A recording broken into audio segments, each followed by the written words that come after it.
Now we're going to leave the traditional looking radical equations, and we're going to see them written as exponents. As you recall, a fractional exponent like 3/2 really means the square root of x cubed. Remember, that's the root, and the top number is the power. So even though we have fractional exponents, those really can be radicals. And so we're going to treat those just like we did radicals when we're solving an equation. This time, instead of maybe just squaring or cubing, when we raise both sides to the appropriate power, we're going to raise it to the reciprocal power. Because you remember, you're going to multiply those exponents.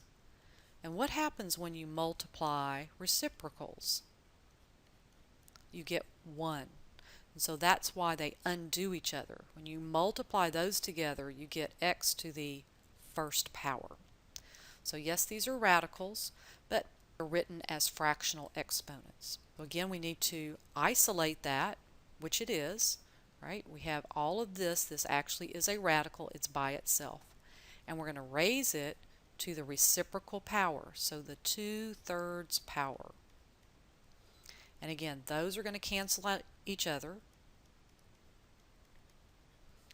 But we have 27 to the 2/3 power. What is that? Well, that means the cube root of 27 squared. I know you know the cube root of 27 is 3, squared is 9.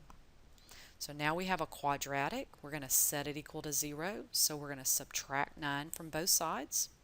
Then we're going to factor that. And we're going to set it equal to 0. And we're going to solve. Are we done? No.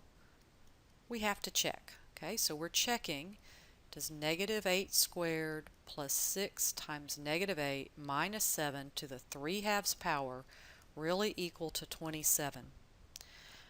Okay, a calculator would be nice, but I think we can do it without it. So we have 64 minus 48 minus 7.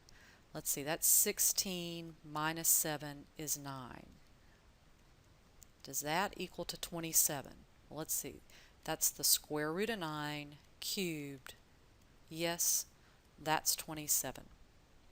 All right, so now we need to check 2. So let's see, we have 2 squared plus 6 times 2 minus 7 to the 3/2 power.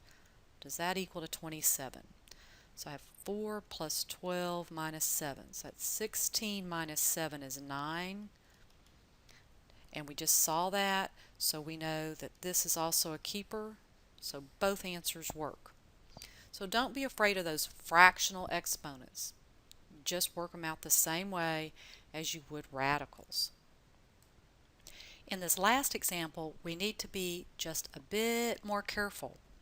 We see that the radical, or the fractional exponent expression, is by itself, so we're going to raise each side to that reciprocal power, which would be to the 3/2 power. And again, we multiply 2/3 times 3/2, that gives x minus 2 to the first power. But I want to look at this. Why is that different than the last example? It's different because that bottom number is even. That's the root. So really what that says is to take the square root of 9 and cube it.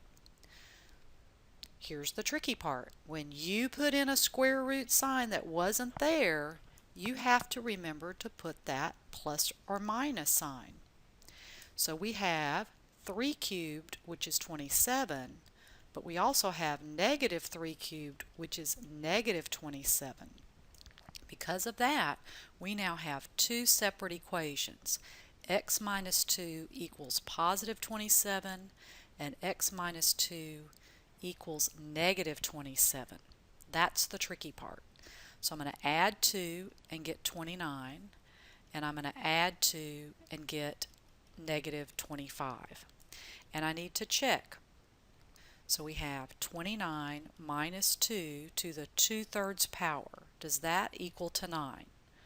Well, that's 27. Okay, the cube root of 27 is 3, squared is 9. That checks. Right, what about -25 minus 2 to the 2/3 power? does that equal to 9? Well, that's negative 27. Well, the cube root of negative 27 is negative 3, but when you square that, again, you get 9. So we have two answers because of that plus or minus sign. So if you have that bottom number is even, you need to remember I've got to do a plus or a minus. So when we have fractional exponents, again, we're going to raise each side to the appropriate power, and that appropriate power would be the reciprocal.